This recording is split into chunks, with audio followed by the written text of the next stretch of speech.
El chico australiano responde: el alma para mí es lo que somos y es lo que hemos sido. Sabes, fíjate, ahora mismo haz esto o hagan este ejercicio. Tú escuchas esa voz, ¿no?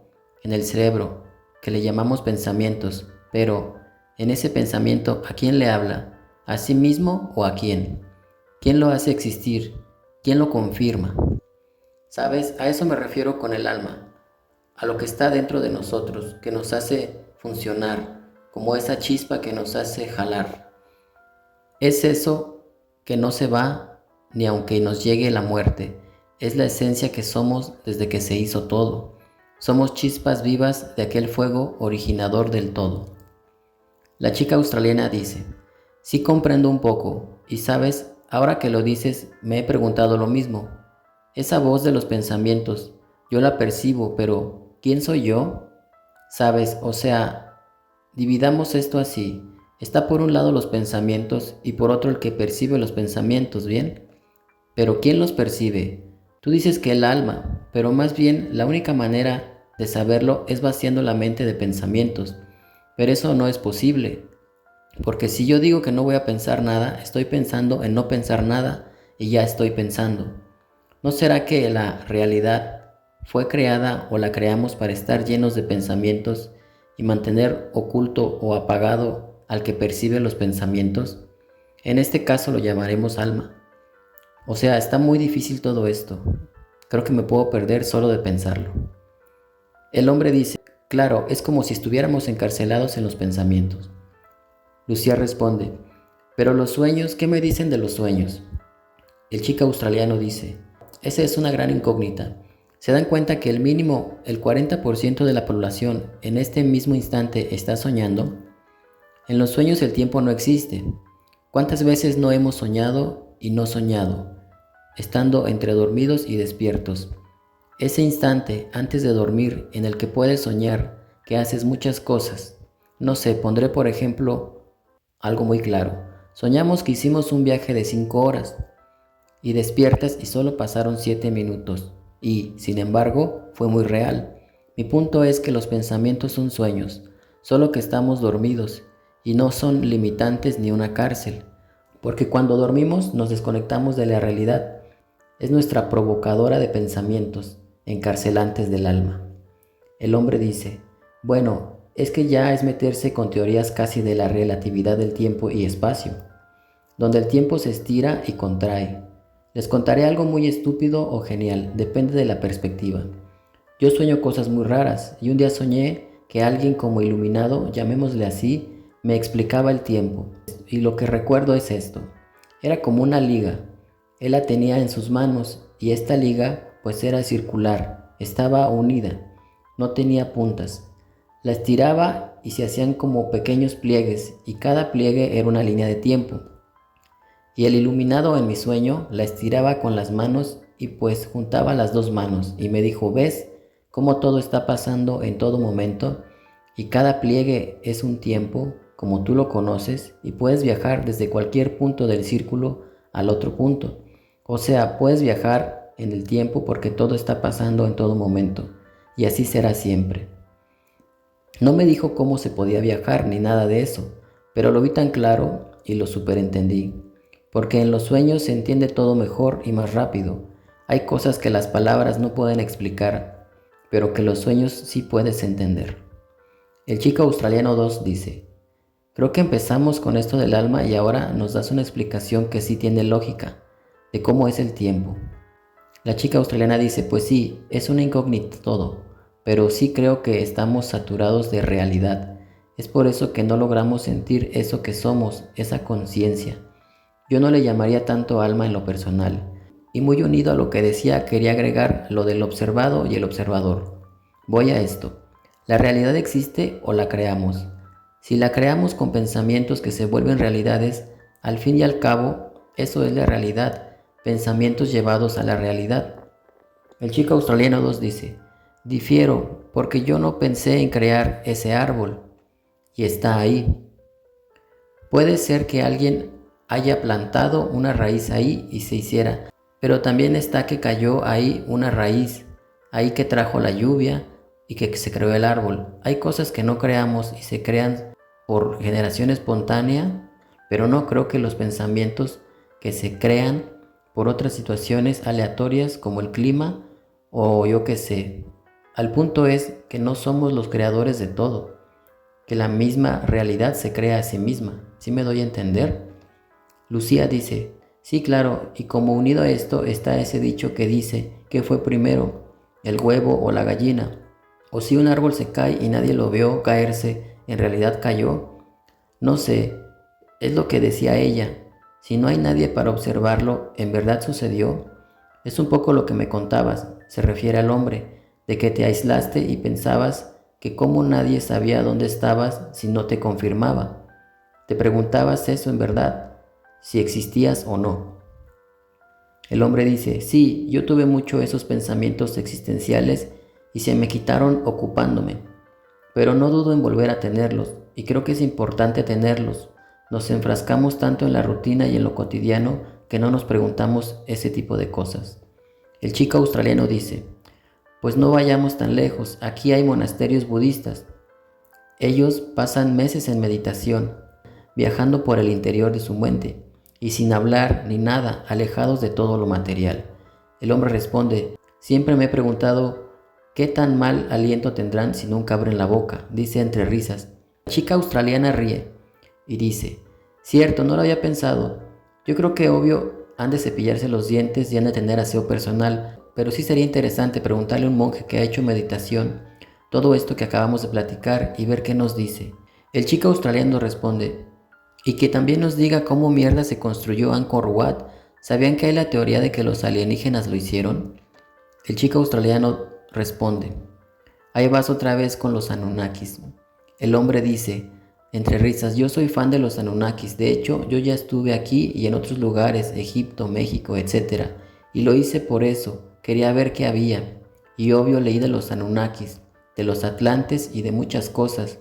Y pues lo digo porque lo vi, en todas las culturas hay figuras de serpientes o dragones, etc. Pero todas son reptiles, claro, es un denominador común ahí.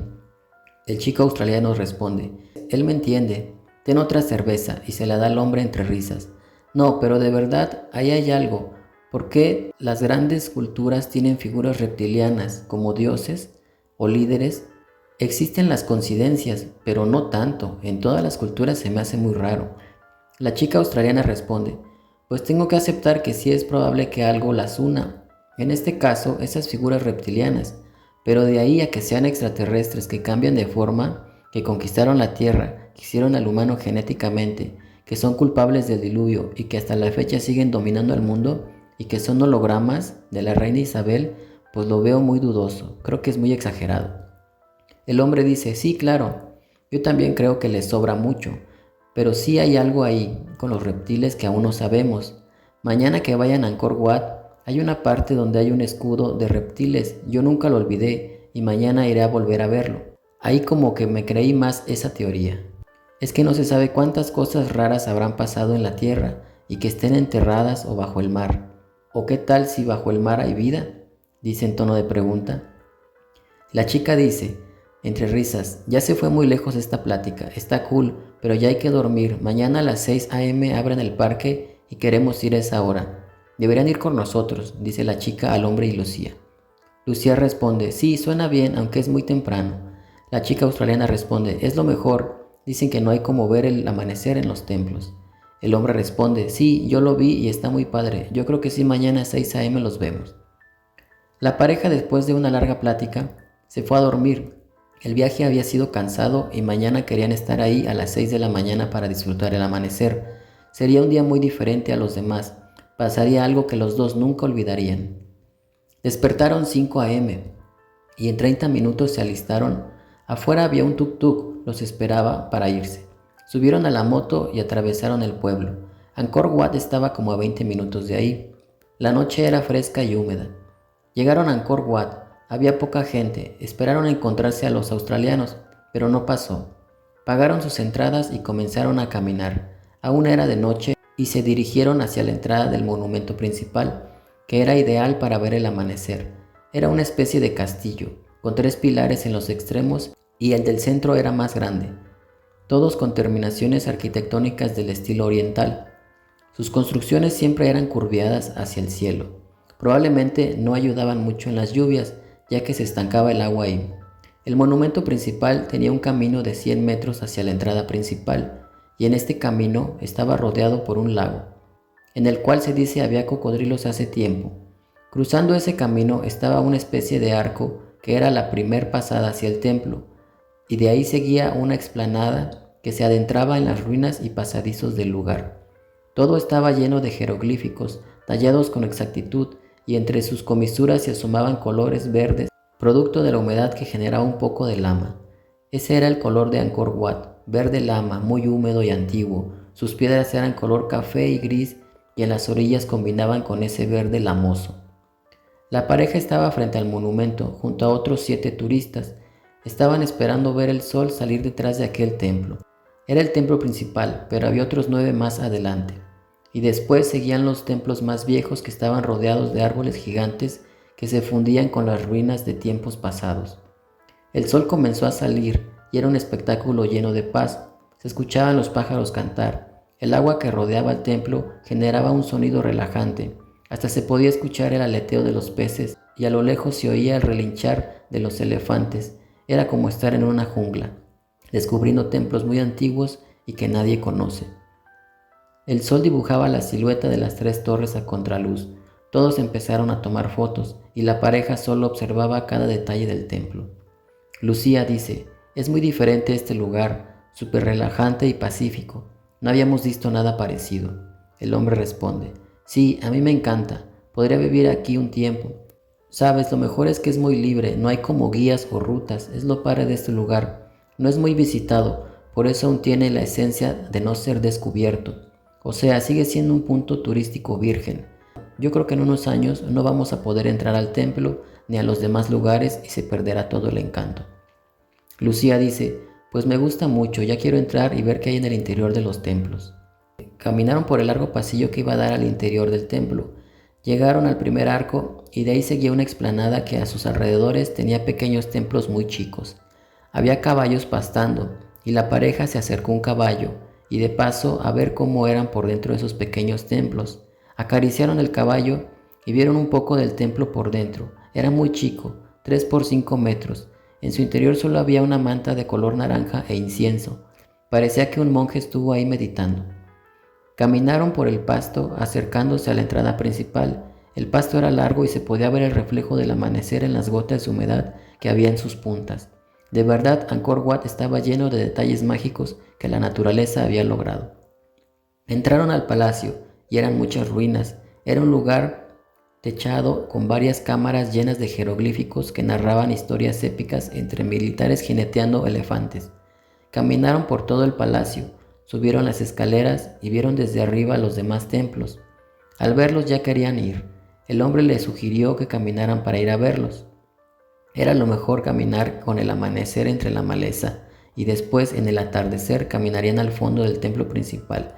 Ahí estaba el lugar que al hombre más le había gustado. Era como el patio del templo. Era un camino recto como de 150 metros que culminaba en el último arco lleno de lama, con sus paredes milenarias ya cayéndose y los jeroglíficos cuarteados resistiendo el paso del tiempo. Al culminar ese pasillo de 150 metros que, a sus alrededores, tenía todo el bosque y árboles gigantes, estaba un lago muy relajante. Era la parte más bonita del lugar. De tarde era lo mejor porque el bosque zumbaba en tonos descendentes y ascendentes. Esto porque había miles de moscas gigantes que al atardecer hacían ese zumbido y en conjunto parecía que el bosque zumbaba. Salieron del templo principal para visitar los demás templos. Había 2 caminos, uno por el centro y que estaba levemente pavimentado, y otro camino por atrás, por el bosque, pero era bajo tu propio riesgo. En el parque había letreros que decía que no se hacían responsables por mordeduras de alacranes o víboras, ni por ataques de changos o cualquier animal del parque. El hombre dice, vente muñeca, vamos por atrás para ir atravesando arroyos y piedras gigantes de templos ya en ruinas. Es lo mejor, es como estar dentro de una película. Lucía dice, oye, pero ¿qué onda con los letreros de cuidado y eso? ¿No es un poco riesgoso? El hombre responde, pues sí hay víboras, pero se escuchan. Yo vi varias cuando vine. Es más emocionante así, que tenga un toque de peligro. Yo te cuido, te he cuidado todo este viaje. Aquí está muy tranquilo a comparación de lo que hemos vivido. Lucía dice, bueno, no quiero ser mordida por una víbora hoy. El hombre dice entre risas, no muñeca, si quieres te cargo en donde haya pasto muy grande. Ahí se esconden las víboras. Caminaron por atrás de los templos. Había pequeños caminos como muy antiguos, donde pasaba la gente a caballo o en elefante. Se adentraron en la maleza, avanzaron por ese caminito de tierra que los llevó hacia un túnel conformado por árboles muy pequeños que estaban entrelazados. Se podía ver entre sus ramas a los pequeños changos que se movían de un lado a otro. El suelo era sólido y húmedo, parecía que siempre estaba mojado. Un olor a tierra fresca y hierbas húmedas impregnaban su trayecto. Al final de ese túnel de ramas se escuchaba un arroyo pasar a velocidad. El agua corría entre piedras gigantescas con signos desgastados. Eran las ruinas de otros templos y que ahí quedaron interrumpiendo el paso del arroyo. Lucía dice, ¿cómo vamos a pasar esto? El agua va rápido y se ve muy resbalosa la piedra. El hombre dice, pues sí, con mucha confianza, entre risas.